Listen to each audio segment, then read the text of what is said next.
Kunga sora ainuwa ni ya ndai den tha e mkhon chi khum khun phe we mkhon na ve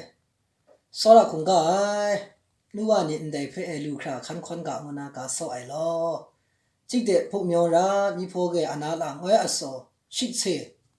yesu sa yang sa ga ra ngwe re chi ngwe che ngai ala pa go sho chong ngwe song ka lang ya o lang ke ra ngà gà bồ bê yang chếch nê yang lô ra Giêsu sa yang sa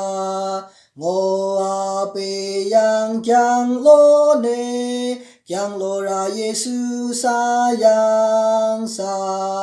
phô tê thọ ra sa yang ngô rê kiu ru piu no ghê thao cờ to ma cho yang lô ra Giêsu sa yang sa ngà gà bồ bê yang chếch nê yang lô ra Giêsu sa yang sa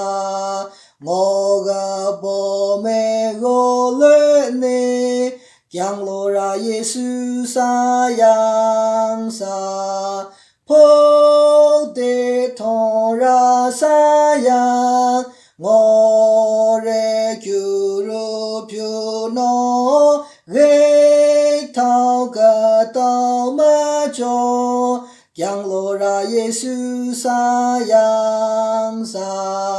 ngà gà bồ rê gô chếch ru yang lô ra Giêsu sa yang sa ngô gô ru bê rê ma yang yang lô ra Giêsu sa yang sa phô tê thọ ra sa yang ngô rê kiu ru piu no ghê thao cờ to ma cho yang lô ra Giêsu sa yang sa ngô nạc tạc ra ru ai ngài yang lô ra Giêsu sa yang sa ngà tăng mạnh cho rê ai ngài yang lô ra Giêsu sa yang sa phô